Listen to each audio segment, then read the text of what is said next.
apartment is freezing cold. So we're trying to get some sunshine in it this morning and warm it up. Well, I was thinking we would start by heading out to Bethel and I. Have you all been, have I taken you to there? Okay. Yeah.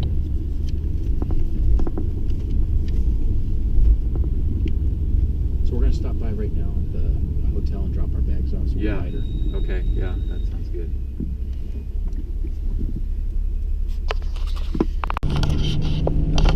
Six years ago, maybe 7 years ago. So is that the Made that. David's Tower? Or what is that?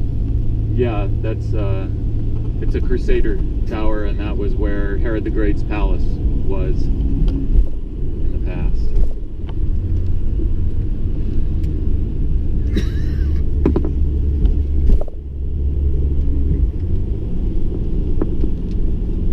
So, is this your all's first time to Jerusalem? Yeah. Yes. Oh, okay. Well, we passed through yesterday. Passed through yesterday.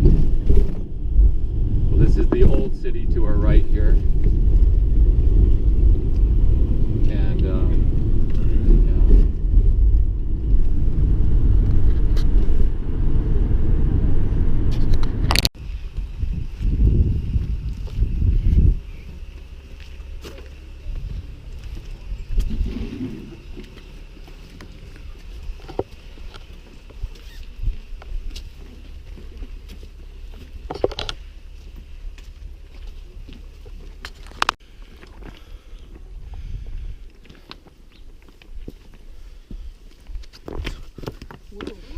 Oops, sorry.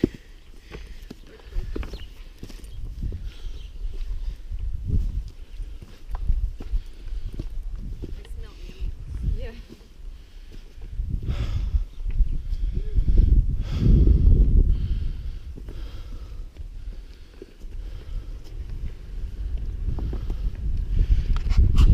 So the 2000 is the date that in biblical chronology we assign in general terms to Abraham, and it's the changing date between early bronze and middle bronze. So we talked about secular scholarship saying that the story of the glorious history was made up at this site. We'll talk about that more up on top, but right here I want to talk about the archaeology and the controversy and so on and so forth. So what scholars say today is that the problem historically with this site isn't its geography. Its geography is very strong. It's its archaeology, and that the material from the time of Joshua's conquest, no problem with Abraham, that's what this pottery is, but from the time of the conquest, which is called late bronze 1 pottery, is not found here. Okay, and that is what they use and say. It's not a historical event because the material culture doesn't match the biblical chronology. However, the late bronze pottery has been found here. Okay, and it was found here by the guy who first excavated this site, and we'll be talking about him a lot today because he also comes into play down in Jericho, and his name is John Garstang.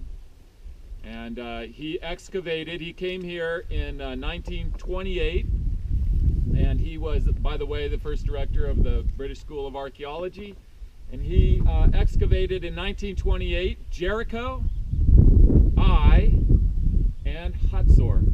Those are the 3 cities that the Bible says specifically that Joshua burned. Okay, and he's the one who discovered Hatzor and made that identification. And so he came and excavated those cities. He found late bronze pottery at all 3 sites. Okay, and the one that has been the most substantiated is Hatzor. No question, there's late bronze pottery at Hatzor. Kenyon disagreed with him down in Jericho, and so on and so forth. But he found late bronze pottery in all 3 sites. One day it clicked for me. My light bulb went off when my professor said to me, because I was dealing with the late bronze pottery that he found here, and my professor said to me, if John Garstang says that he found late bronze pottery. He found late bronze pottery. And I said, well, what do you mean by that? He said, well, the pottery chronology that we use to this day was developed and written by John Garstang along with William Foxwell Albright and a few other archaeologists. So the only way that the archaeologists that came after them know what late bronze pottery is because they wrote the chronology. Therefore, you can't tell John Garstang that he doesn't know what he's talking about and he doesn't know what late bronze pottery is. He's the reason, part of the reason that we know what late bronze pottery is today. Does that make sense? So I went into the archives at the Rockefeller Museum, and they had these two things in there. This is a picture that John Garstang took in 1928, unpublished. Now it's published. You take a picture of it. Right? Unpublished, and look, he wrote on it, Etel, what does he write? September 1928. And then he marks on here where he dug, where he excavated. So this is, we're standing right next to Trench A is coming up right through here. And then as we walk this way, we'll see the other trenches that he has dug. Now, if you see what he's doing, this is the wall, the city wall that's coming up here. This is the support part of the wall, and this is part of the wall here, that inner, you can see a corner back there as some kind of a building. But what he's doing with these trenches is he's digging up to the wall. Come look at this. This is a drawing that was with the picture. Here's the tell right here. Again, he drew this in 1928.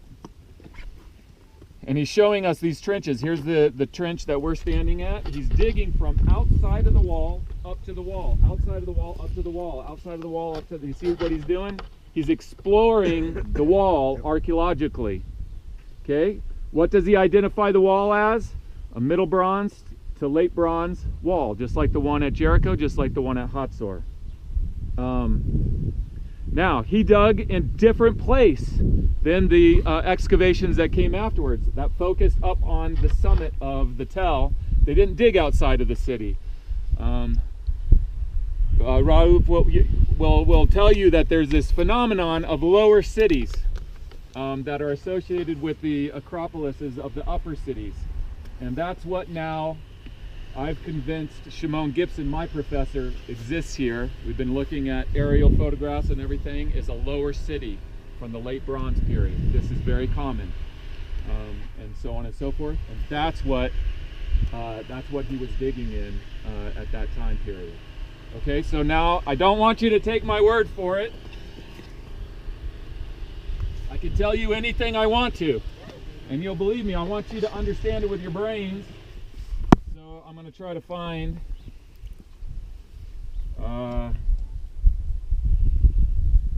where he writes this down. Let me.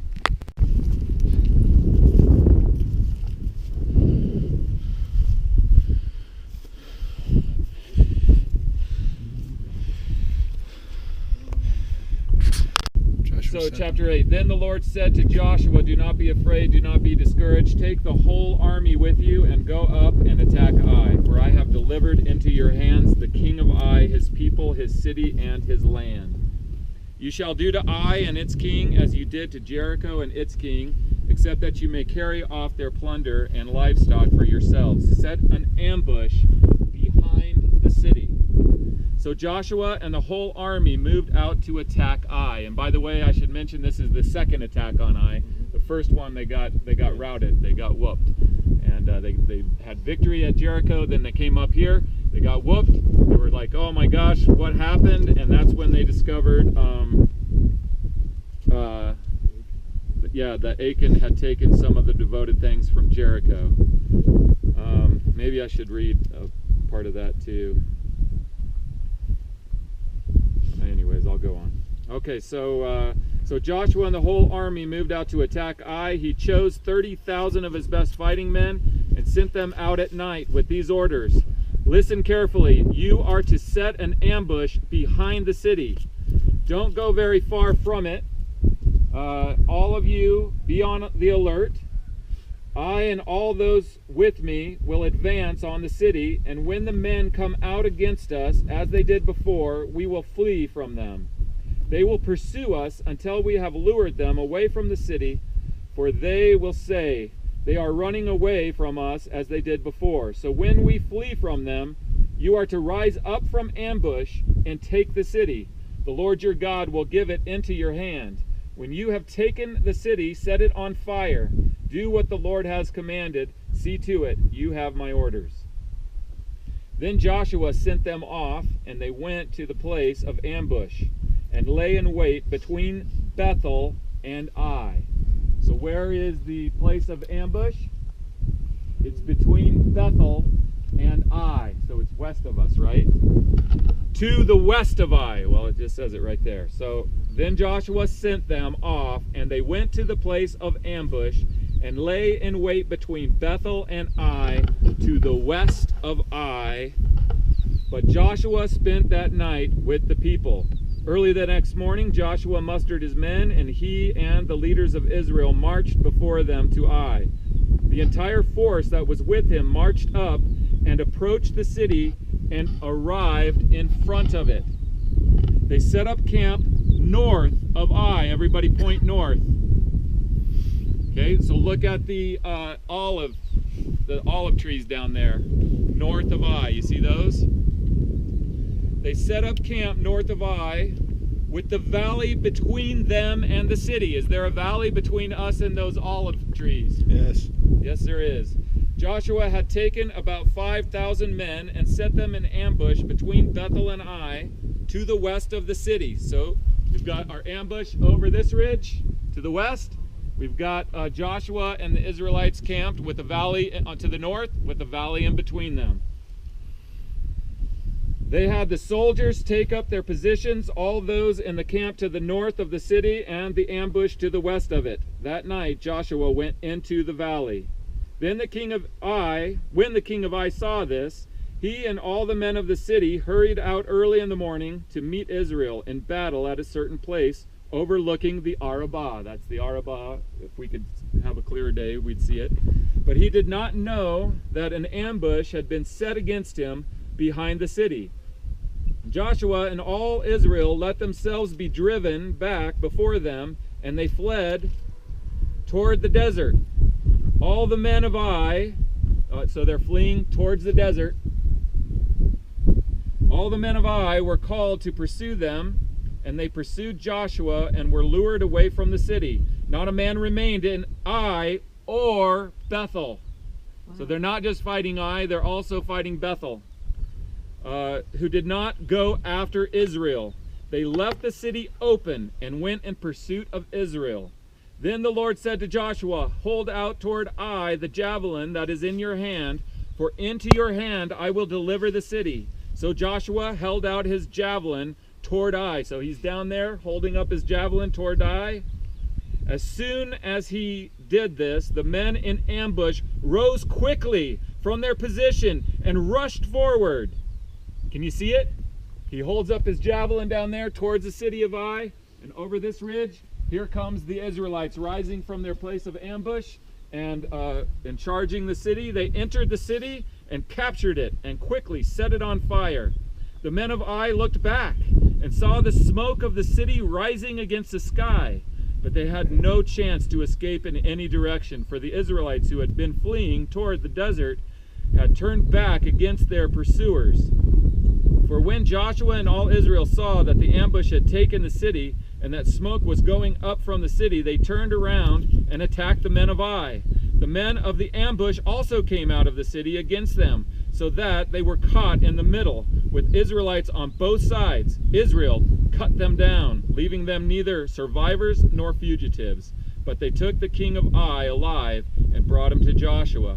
When Israel had finished killing all the men of Ai in the fields and in the desert where they had chased them, and when every one of them had been put to the sword, all the Israelites returned to Ai and killed those who were in it. 12,000 men and women fell that day, all the people of Ai.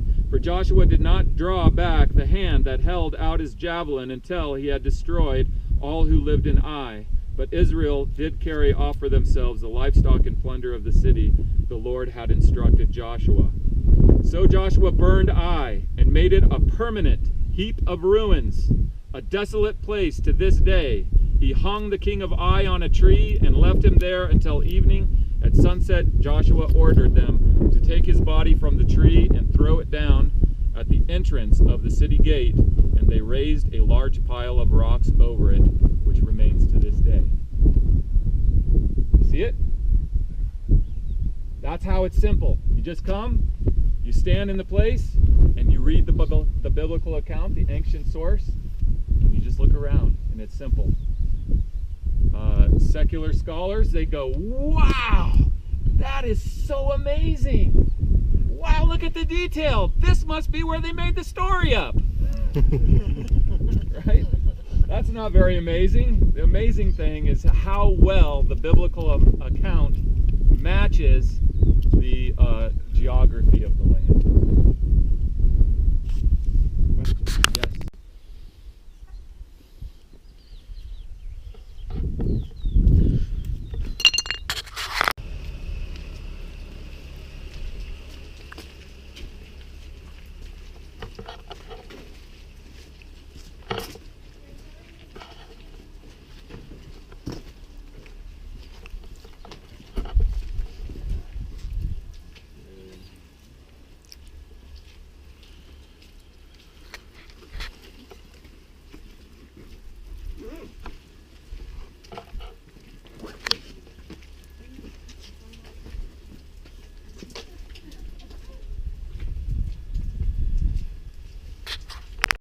All their excavations took place around the building that they used as a dig headquarters. So if you look at it, it's a two-story building. This middle story right here shows that it's a two-story building. There it is right there, two-story building. Coming off the front of that building is a little courtyard area with a gate in it. You see it right there? Right next to that is another old building that was there at the time in 1934. It's right here. So do you see it? Yeah, and there we are. And what's pretty cool, I don't think we should go in there necessarily, but when you go into that room, there's an old chest in there, which the locals have told me that that's from the time of excavation. So we're talking about William Foxwell Albright, the father of biblical archaeology. The chest that he used is sitting in the basement of the headquarters for the dig. I think that's pretty cool. But anyways, it's just sitting in there rotting. So now we're going to walk out around the corner and we're going to walk over. Now, since we know where these headquarter buildings are, now we know exactly where they dug, because we can go off of these buildings.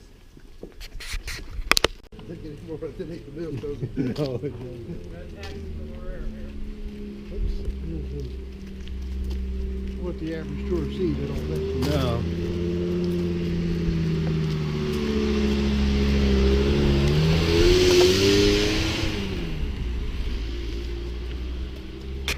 That was found in Albright's excavations. That is from, that actually is pictured in his excavation report. And he thought it was a dye vat, but we know now that those are olive presses for making olive oil.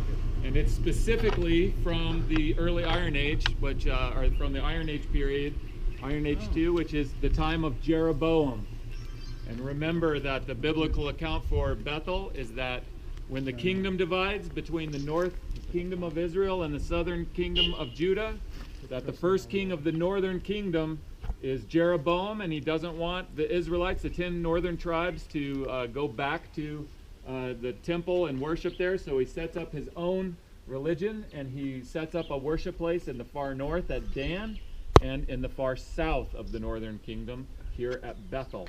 That olive press found by Albright is from that period. Goes by this area, which you can see right here. Can't see any part of the city wall. So these are those areas, and excavated. They're late bronze. Late bronze. Late bronze is the time of the biblical chronology of Joshua's conquest, what we're talking about over on the tell that we were just at. Now look at the pictures that were taken right in this area. These are all from this area. Look at this, what was found. One picture. Here's a gate. The gate was found over on the north side over here. Look at the size of the gate. Okay, look at the depth that they went to. Okay, all this substantial archaeology, structures. Look at this gate. Look at that size of that sucker. And you can't see any of it anymore. All you can see is a field. They made this road and paved it, which cuts over the top of the city wall, and so on and so forth. Why? So our anchor point, which everybody agrees with, that this is better.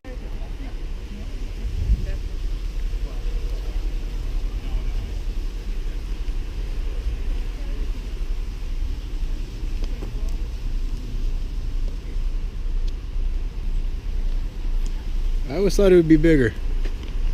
Yeah. Like more. Well, it goes out a little ways, but The perimeter would be bigger, I always thought. it's not that big. And look on the side, that's what you're looking at here. Do you understand that? Okay, so let's talk about this wall. Here, I'll spread this back out, but let's talk about this wall first of all. This is what's called a retaining wall. Okay, so we talked about this a little bit. Oh no, that was another group. I'm getting confused. So we need to understand what a retaining wall is. Back in roughly the time period of Abraham, roughly, they used to put walls around their cities, and then there was an invention during that time, which was the battering ram. They would come in and they would batter ram down the walls to kill everybody inside, and it didn't work anymore. So they decided to fortify their cities in a different way to protect against this battering ram technique. So what they did is they actually made their cities at that time, many of them, smaller so they could make them higher. That's what you're looking at here. When you're looking at this tower building out here, this is part of the older city before they made it smaller. Do you see how this wall, when they built that wall, it cuts through that building? You see that? Which is older, the building over here or the wall? Building over here. The building that the newer wall cuts through. Okay, so what they did is they made these huge stone walls. You can see it's not as preserved as high over here, but as you go further to the right, you see that it's preserved a lot higher over there. And so they put these stone walls all the way around the entire city, and then they filled the whole thing in with dirt like a snow cone. And then on top of those stone walls, they put a mud brick wall. So you can see the foundation of this building here is stone, and then you see a mud brick wall preserved on top of it. You see that? So pick that mud brick wall up off of that and set it on top of the stone retaining wall. And that's what you have around the entire city. You have 20 feet or so of a stone wall, and then on top of that, another 20 feet or so of a mud brick wall. And you can see this inner line still today, barely with all the rain, but do you see it? It's right here. You see it? Oh yeah. Right through here. So the mud brick wall, like you see over there, goes all the way up on this side, on the inside of the city, all the way to the outside of the wall here, all the way up 20-25 feet. What did they find when they excavated? Just a rung here, and the rest of it collapsed over, which you can see where we just were.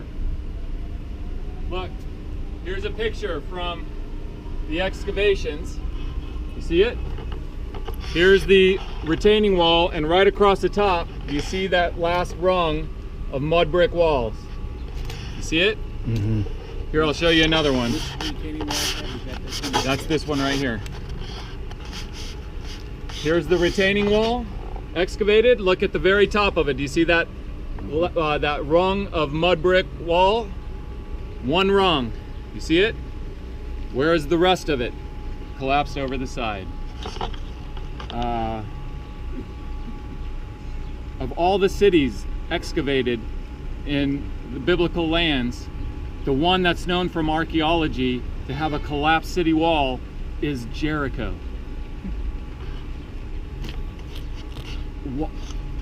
What's the problem? There's no problem. I mean, okay, but let's keep going.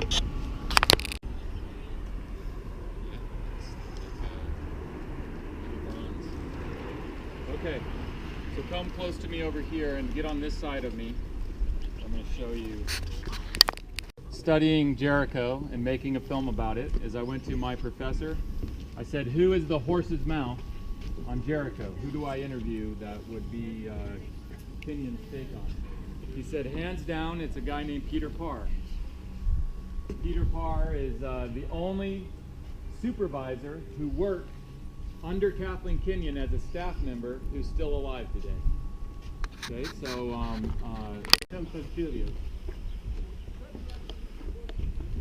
Within Israel, there were 27 groups, Jewish groups, that people were affiliated to. Most of them were like zealots, fighter groups, except 3 of them. And actually they are mentioned in the Bible, these 3 of them. These would be the Sadducees, the Pharisees, and also a small group of men that would be called the Essenes, the sons of light. In the 2nd century BC in particular, I can say, a group of men, highly educated, who knows the word of God thoroughly, joined together. Some of them were ex-high priests, and started doing or leading a thorough study, asking themselves why God did not send the Messiah, the anointed one, so far. Has been so many years, he has promised, and now we don't see him. And thus they did that thorough study, and they came to the conclusion is that because we as Jews, we are not living according to the word of God, word by word. We have placed lots of oral laws to facilitate our lives. We did not trust in God 100% with his word, that he can provide us with everything. And thus this group of men decided to lead their life away from the nation of Israel according to the word of God. Because Jerusalem is a holy city for them and a sacred place, they had their own quarter over there. But the bulk, the majority of the men that were affiliated to this group, and they were only men, celibates, they came to the northwest corner of the Dead Sea where we are, and they established their settlement over here. Plastering our original. I used to come in all times, and all this food was buried in dirt. They emptied it. So they have even exposed the beautiful flight of stairs that used to bring all the way down. To my right is the refectory room, which is the eating room. They used to eat twice a day, okay, in the morning and in the evening, late afternoon. Their food was very basic, and it would be blessed first by the high priest. And what they start with would be the wine and the bread, the 2 elements that comes from the ground that God has given, and then they start passing other kinds of food. As is in the picture, you see how they are sitting around the table like a U shape, maybe 1 feet above the ground, reclining and eating. This is the exact way how the Passover feast by our Lord Jesus Christ was celebrated, with only one difference. The difference over here that the high priest is in the center, you see him? He's blessing and he's distributing the food. Our Lord Jesus Christ was the host. How do we know that our Lord Jesus Christ that night was the host? Because the host usually washes the feet of the people, of his visitors. And he washed the feet of his disciples. So he would be sitting just front right, where whenever they want to go into the kitchen and the pottery room to get any kind of saucers or mug or plate they need or food, they'll just get it from the kitchen and bring it into the refectory, into the eating room. No, I'll just blame it all on Bill. Yeah, we have to go pee. I always want to see a Palestinian jail, Bill.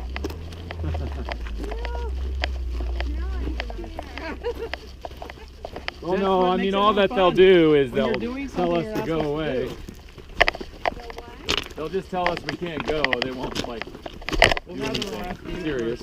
We'll say, she made us do it. And who's they? Like the Park Service. Park Service. So we'll go this way. There's the road. There's another one coming across Oh, the okay, right. now I see. Yeah. Gazelles. Now the gazelle are down in this. Hey, my folks are going to the anti-project. Really? Yeah. We're good to see. We've been trying to talk to one gazelle for years. And then when Chip and Jamie were over, so now is he on the air or off? He's on the internet. Does he have some kind of following? No. When he started going kind of like a Rob Bell Universalist, now he's anti-Trinitarian. Yep. He's gone. Here's John Predator. What a.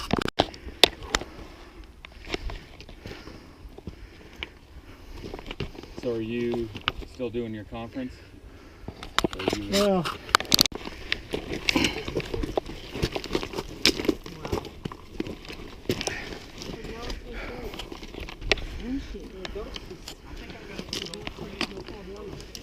Yeah. Do you think if we had something 1/1,000,000th of the importance of this in the States, we would have parking lot? Okay, so this is the site of the most important archaeological discovery of all time. The thing I want you to understand about it before we go in is that these holes that you see here, those were opened by archaeologists. So they were not here when the cave was found.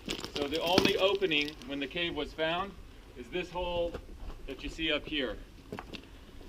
So the story that the shepherds told is that when he lost a goat, he went looking for him. He took a rock and he threw it down into this hole, and he heard pottery break. So he crawled through the hole, he got in there, he saw these pots, he was very excited. He opened them up, he was very disappointed. They weren't full of gold and diamonds. They only had these animal skins with writing on them. And so he took some of them out and showed it to people in his family, and eventually they made it up to the antiquity markets in Jerusalem. They were identified as authentic, and then archaeologists came in and broke this area out and excavated the cave and found a whole bunch more scrolls inside of the cave that were underneath, were buried. This is the most important cave because it's the first one. It's also the cave that has the most complete scrolls in it. And so you were just down at Qumran and you were looking at cave number 4. Cave number 4, the 3 most important out of the 11 are cave number 1, cave number 4, and cave number 11. So the first, the last, and number 4.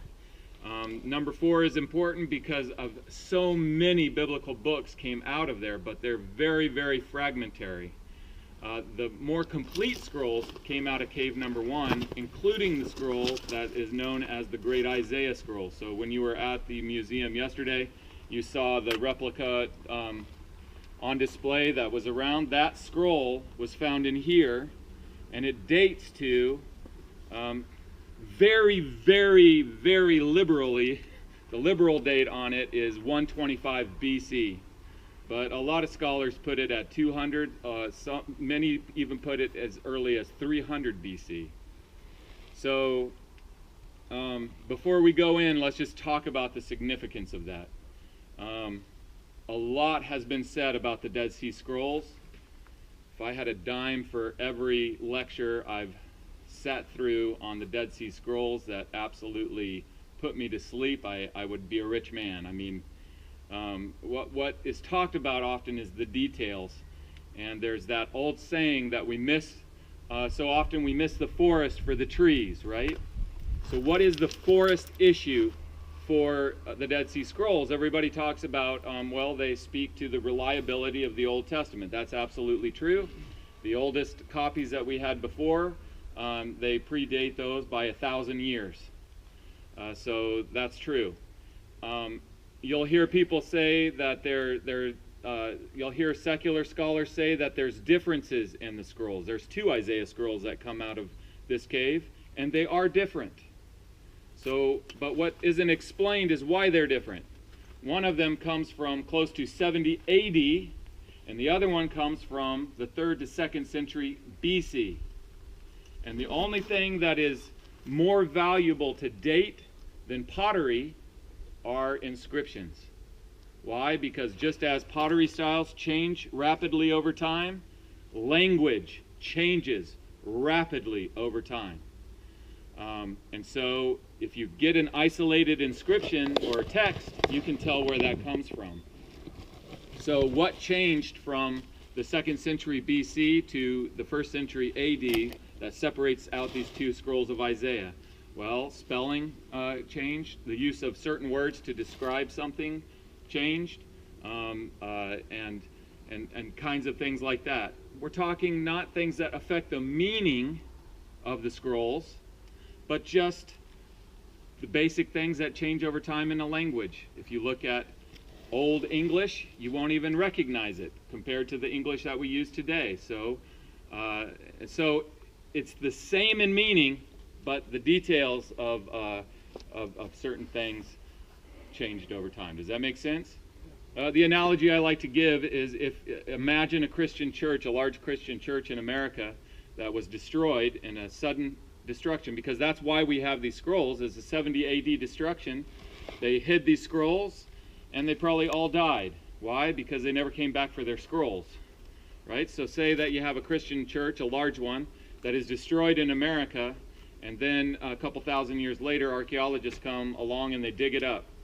What are they going to find? Are they just going to find one kind of Bible that all agree with each other? Probably not. There's probably going to be ESV Bibles in there, and NIV Bibles, and New American Standard, and King James, and Old King James, and New King James. You see what I mean?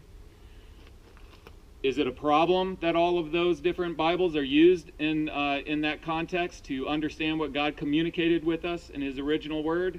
No, of course not, because they all hold the same meaning. And so you have the same thing in the Dead Sea Scrolls. You have those insignificant differences that help us date the scrolls, but you have preserved in all of them the meaning of what God is telling us when the original prophets wrote down those scriptures.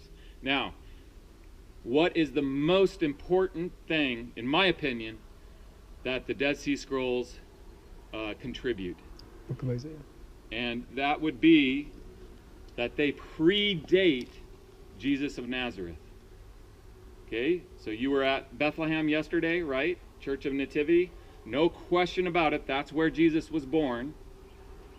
These scrolls preserve the messianic prophecies to 150 to 200 years before Jesus is born in Bethlehem.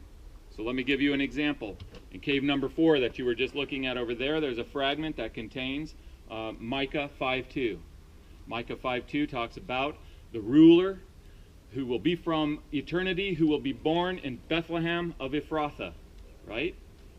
That scroll fragment is older by 150 years than the event of Jesus' fulfillment of his birth, which is now marked by the Church of the Nativity. And you have that double-edged sword. You have God telling us what He's going to do. Before He does it, it's written down, so you can't say that it's not a prediction. It's all written down and preserved in the Dead Sea Scrolls. And then the events themselves through the person of Jesus of Nazareth, which fulfill those prophecies. I'll give you another example. The great Isaiah scroll has all of the scrolls of the prophecies of Isaiah obviously preserved in that scroll. We call Isaiah the messianic prophet, right, because he's got so many prophecies about the coming Messiah. And there's the story in the New Testament of Jesus who goes to the synagogue in Nazareth where he grew up. He goes into the synagogue. They hand him a scroll, and specifically the scroll of Isaiah. He opens it to a specific place, which is today chapter 61 of Isaiah, and he reads about the Anointed One, which is means Messiah and all that he will accomplish. Then he puts the scroll down and he goes and sits down, and the eyes of everybody are on him, and he tells them, "This is fulfilled in your midst," right here today. Again, the Isaiah scroll that was found in this cave is older than the event of that story. So it's the evidence, what I like to call the evidence of time. Scholars are stuck on this one. Secular scholars are stuck because for all the Old Testament things that are fulfilled in history, that are prophesied in the Bible, we don't have texts that go back earlier than those events. So they just go into Isaiah, for example, and they assign a Assyrian time period, Isaiah, and then, oh, it's talking about the Babylonian conquest of Jerusalem. Okay, we got to put in a Babylonian time period, Isaiah writer.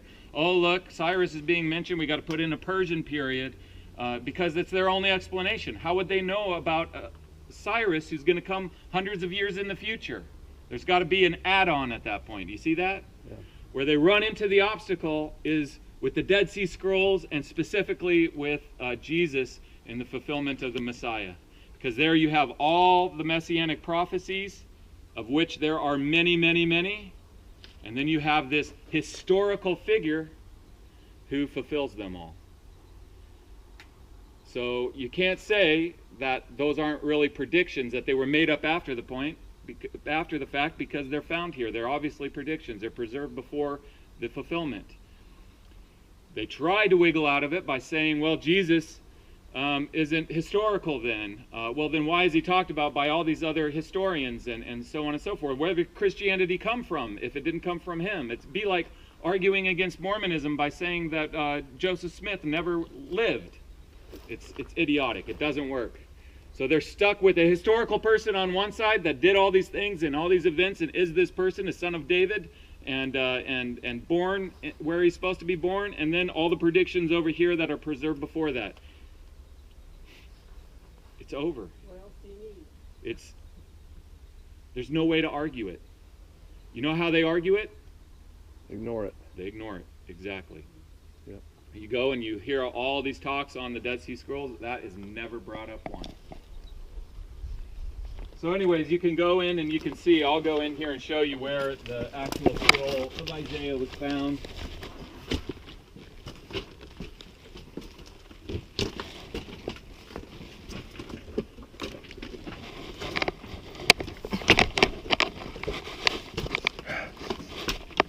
It's bad. There's bats in here, and that's the smell you're smelling. So you can see that opening up there, and there was dirt that came down like this, and then the scroll jars were here. They were buried underneath here too, but they were here where the Bedouin found them. Is that skin still up here? No, I don't know where that thing went. It's a cow skin. Yeah.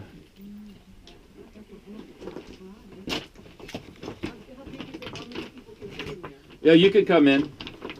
You want me, We won't tell you that there's nothing in here. you want me to go this way?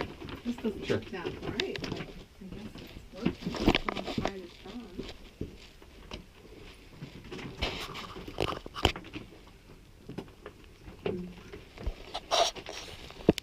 So you can see this opening that he crawled through, and then there was dirt that kind of came down in an angle here, and then this is where the scroll jars that he found were right here. How many total jars were there?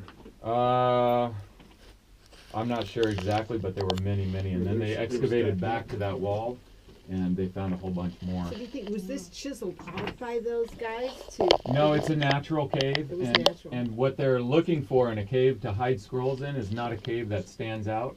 So what we're looking for now, because we're actually going to do a dig here coming up here in Qumran, but what you're looking for is a pocket under the ground that doesn't look like a cave, because what happened is they would have plugged that up, Right.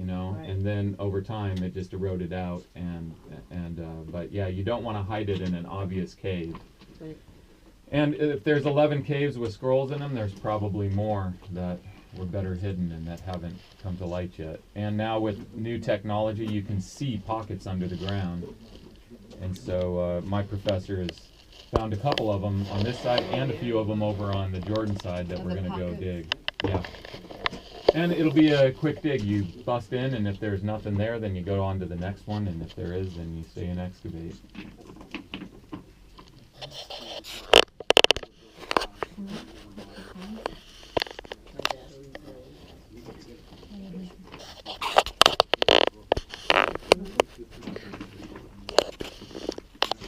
So what's farther in? It pretty much ends there. I mean, there's a crack that goes back where the bats live. This is where this is where they all were, right here. This was the jackpot.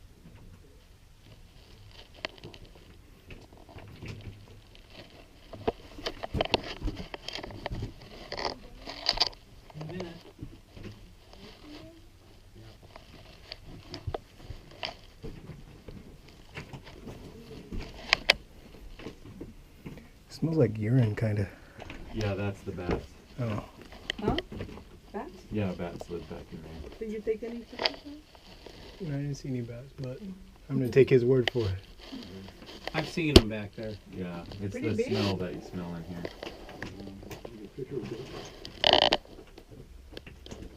So you think they have to dig all that Outside, the three of us. to live in there? The what now?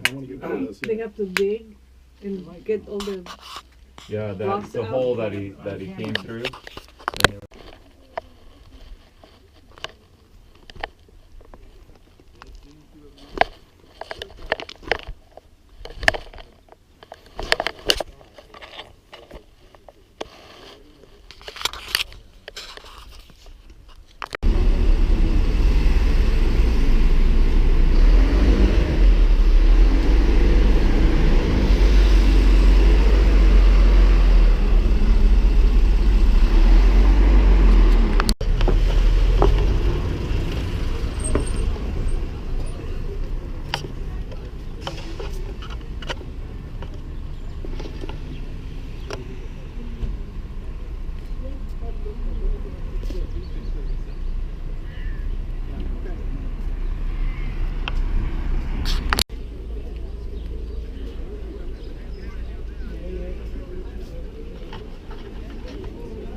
其实它也是我们第一圣殿、第二圣殿的墙，可是现在我们看到这个墙是西律王啊，后来才建的。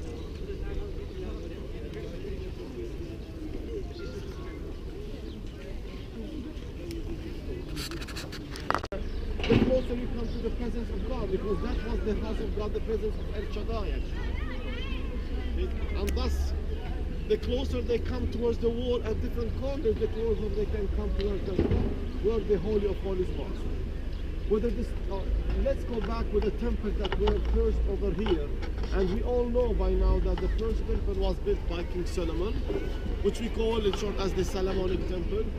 Was built in about the year 975 BC, and it took King Solomon 7 years. According to their belief, the rabbis of Israel, these are the Pharisees of today, by the way, they believe that with the building of the third temple, the Messiah will come. And since they do not accept our Lord Jesus Christ as the Messiah, they do not accept the Herodian temple as a third temple. Though he knocked it down and built it maybe 3 times bigger than the Ezra and Nehemiah. So it's not a refurbished temple, it is a new temple. And we do believe that when it was finished in the year 14 BC,